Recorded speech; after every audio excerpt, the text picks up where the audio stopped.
si ma centrale d'achat n'est pas directement reliée au logiciel, je vais avoir la possibilité malgré tout de créer des formes de commandes que je vais pouvoir utiliser ensuite pour envoyer à ma centrale d'achat et je vais pouvoir réceptionner les produits de cette commande.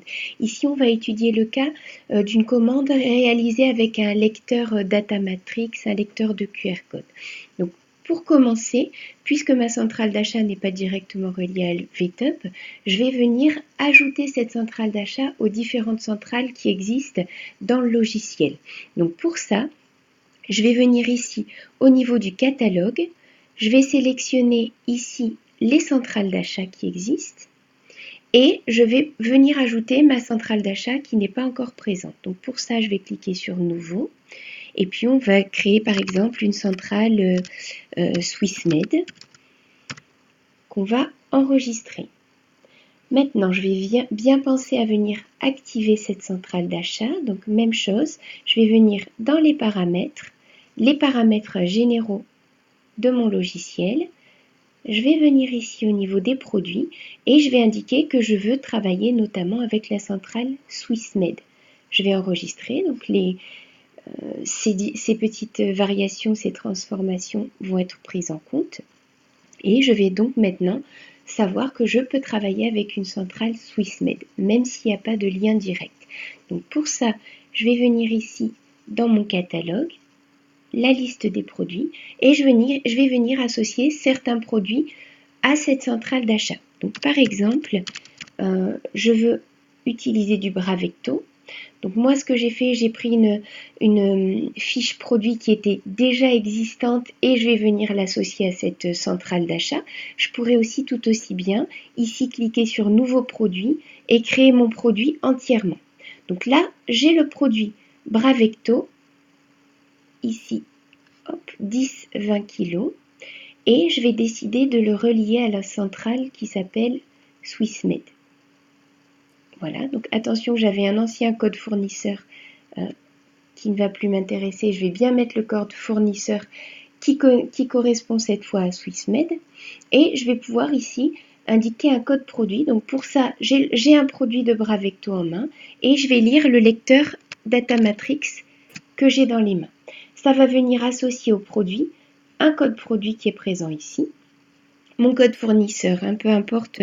Donc moi j'ai un code fournisseur qui correspond à ce que j'ai dans mon catalogue SwissMed que je vais venir indiquer ici.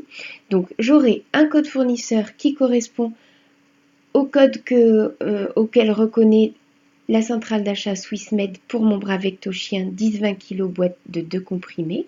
Et puis ici, en scannant le QR code, je suis venue ajouter le code produit. Donc c'est seulement une partie du QR code, du code Data Matrix qui est lu et qui correspond au code du produit qui va faire que, à la lecture d'un prochain QR code, d'un prochain Data Matrix, par exemple lors d'une vente, le logiciel va comprendre qu'il s'agit bien du Bravecto chien 10-20 kg boîte de 2 comprimés.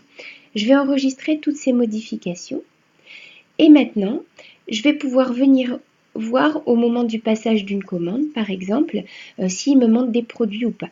Donc là, on va venir au niveau du catalogue la liste des produits. Je vais réouvrir mon Bravecto. Donc c'est celui qui est ici qui est concerné, le 10-20 kg par 2 comprimés. Donc si je regarde, il a bien pris en compte le fait que maintenant c'est SwissMed qui me fournit ce produit. Et puis on va venir tricher un petit peu ici au niveau des seuils. Donc j'ai un stock de 5, j'ai un seuil de réapprovisionnement de 6. Donc ça veut dire effectivement que le logiciel va me proposer de recommander ce produit lors de la première commande. Donc on va même dire qu'on aime bien en avoir 15 devant nous.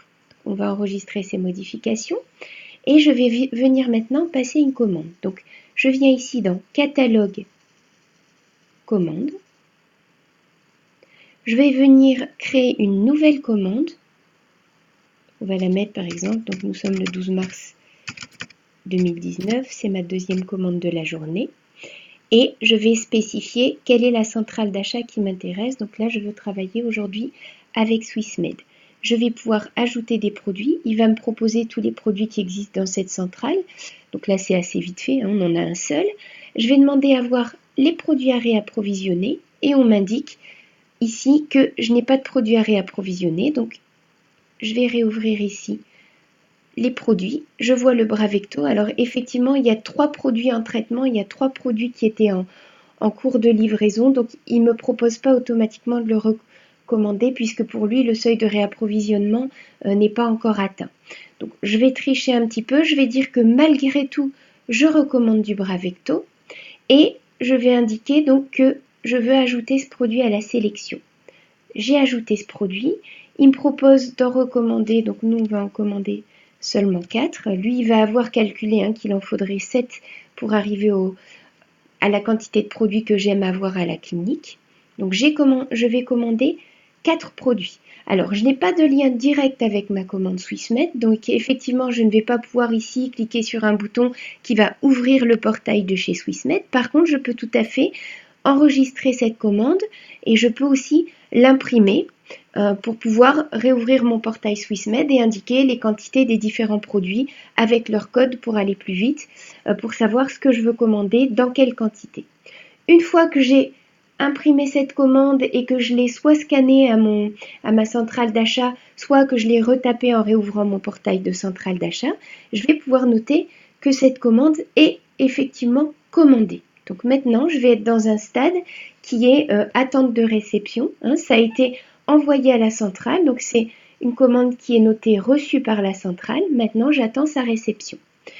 Donc, je reçois mon carton et je vais avoir mon Bravecto qui est présent dedans. Donc, je vais venir ici pouvoir cliquer sur le numéro de lot et je vais pouvoir sélectionner soit des numéros de lot qui sont déjà existants, soit gérer des nouveaux numéros de lot.